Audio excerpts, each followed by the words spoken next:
SO2NGS はずきちゃん、よろしくね。始まるよこんにちは、やる気元気はずきです。今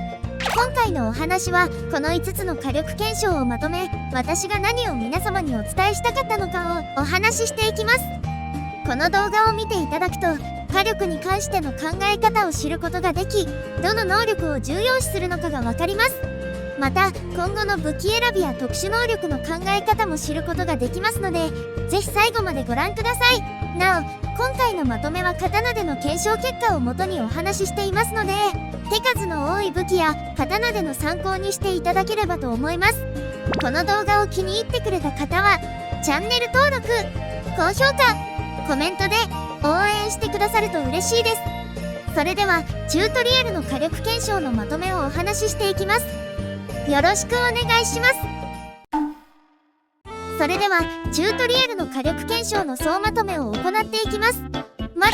これらの検証で私が何をお伝えしたかったのか、一つずつ振り返ってみていきましょう。まずはこちらの検証です。こちらの検証は威力上昇値 84.3% の装備構成と威力加減 83.8% の装備構成とで、トレイニアにいるダークレムナスの頭にコンバットフィニッシュを10回打ち、その平均ダメージを比較するというものでした。こちらの検証の結果では、威力加減 83.8% の装備構成が威力上昇値 84.3% の装備構成に火力で劣るという結果でしたね。ここでお話ししたいことは、単発のダメージで火力を比較してはいけないということになります。同様に短い時間での検証も比較対象にはならないのかなとも思います。ご自分で検証される場合はこの点に注意されてくださいね。では次にこちらの検証です。こちらの検証は威力上昇値 84.3% の装備構成と威力加減 83.8% の装備構成とで、オーディナルタワーランク7でのアムスクバリスと戦いタイムを測定・比較するというものでした。こちらの検証のまとめでは、威力加減 83.8% の装備構成は威力上昇値 84.3% の装備構成に対して1秒差ながら勝ちました。ですがレベル差補正により威力加減の効果が薄いため、本当の火力検証とは言えませんでした。ご自分で検証される場合はキャラクターよりも格上の高いレベルの絶望エネミーを相手にして検証を行うように注意してくださいね。ではここからが本題です。こちらの検証では威力上昇値 84.3% の装備構成と威力加減 83.8% の装備構成とで、スキアパープルにいる絶望の援護ウクと戦いタイムを測定・比較するというものでした。こちらの検証では威力加減 83.8% の装備構成が威力上昇値 84.3% の装備構成に対して大きなタイム差をつけての勝利でした。こちらの検証でお伝えしたいことは、威力加減を盛ることの重要性です。以前の火力の仕組みについての動画でお話しした通り、最終的なダメージは威力倍率によりそのダメージが決まるため、威力倍率の低い倍率を引かないことが重要だということが分かります。これは手数が多い武器でも重要だということがこの検証で分かりましたね。次にこちらの検証です。こちらの検証はクリティカル率を上げる潜在能力を持ったセイガイン刀を威力上昇値 97.3% の装備構成に持たせ、威力加減 83.8% の装備構成とで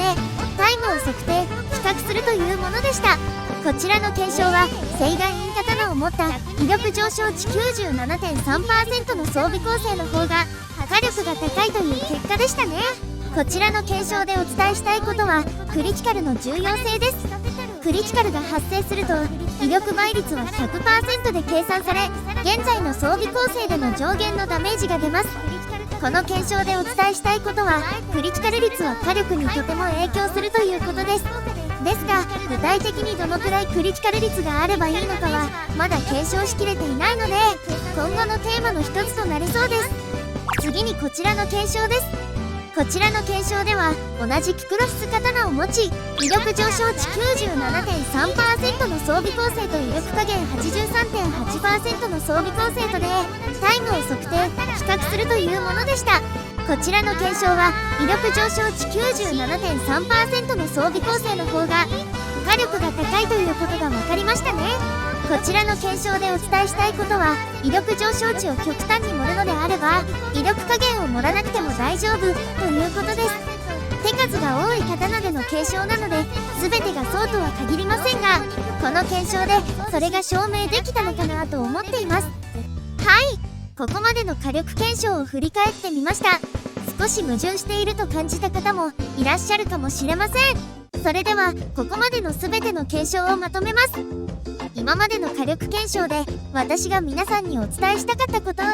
それは火力を考えるということはこの3つの要素を考えなければいけないということです。それぞれを見ていきましょう。まずは手数です。使う武器によって重要視する能力が違ってきますので必ず考えなければならないことです。次に威力加減です。手数が少ない武器であれば必ず重要になってくる能力です。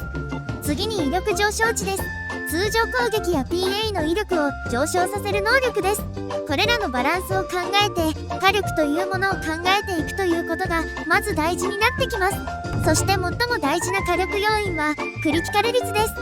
クリティカル率が上がれば手数が多くても少なくてもクリティカルの発生頻度が上がるため火力は上がります。クリティカル率が上がれば威力倍率が低い倍率でダメージを与えるということが減ってくるので火力は上がります。クリティカル率が上がりクリティカルが発生すれば威力倍率が 100% で計算されるため威力上昇値を盛れるなら盛った分だけ恩恵を得ることができ火力が上がります。これらが火力に関する基礎知識だと考えます。これらのことを分かりやすく実際の検証を通してお話ししたのがこの3つの動画だったということですね。では実際にはどうしたらいいのでしょうか。それは私の検証結果をもとにお話しするのであればこうなります。手数が多い刀であれば威力上昇値を盛れる限り盛った方が火力は上がるということですね。クリティカル率が上がる潜在能力はおまけ程度に考えてもいいのかもしれませんが火力が上がるということは間違いないです。では最後にアドオンスキルのお話をしていきます。先ほどからクリティカル率が大事だとお話ししてきました。武器の潜在能力だけがクリティカル率を上げる要因ではないということをお話ししていきます。私のアドオンスキルのクリティカル率アップはレベル19でクリティカル率は 9.5% 上がります。これはブレイバーのメイン効果です。クリティカルダメージアップもレベル19でクリティカルダメージは 109.5% になります。これはファイターのメイン効果です。ここまで見てくださった方ならこの2つの能力がとても重要な能力だということが分かっていただけると思います。そしてこの能力値です。ブレイバーとファイターのアドオンスキルで火力が大きく上がりますのでアドオンスキルをつけられていない方はぜひつけてみてくださいね。私も火力検証を今後行っていくと言っている以上最大限の火力で検証してみたいのでまた更新していかないとですね。いつかするかもっていうお話だから大丈夫だよ多分。はい、火力検証おなじみの私です。皆さんはダークファルスエイジスもう行かれましたか。私は緊急クエストを待ち続けてクリアすると葉月ちゃんがこっそりアストリオン刀を拾ってきてくれました。そして私が出てくるということは勘のいい皆さんならもう分かりますね。はい、次回はお待ちかねの火力検証のお時間です。次回はアストリオン刀を使用しての火力検証となります。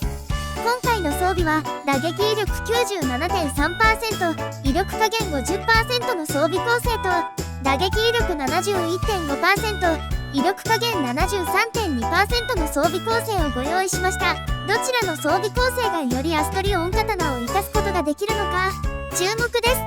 それでは次回から間隔は開いてしまいますがより実用的な火力検証のお時間が始まります。次回以降もよろしくお願いします。はい、ということで次回は火力検証の新シリーズがいよいよ始まります。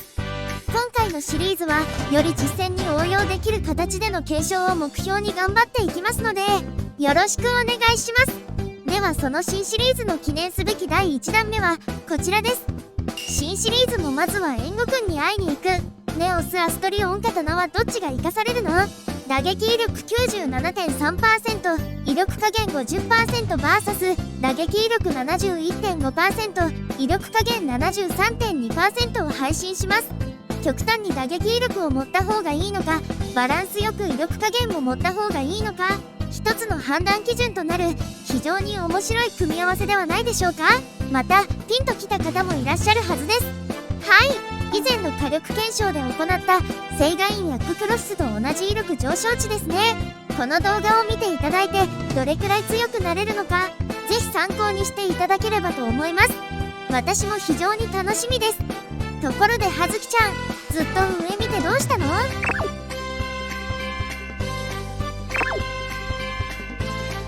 それはメセタがたまり次第だね。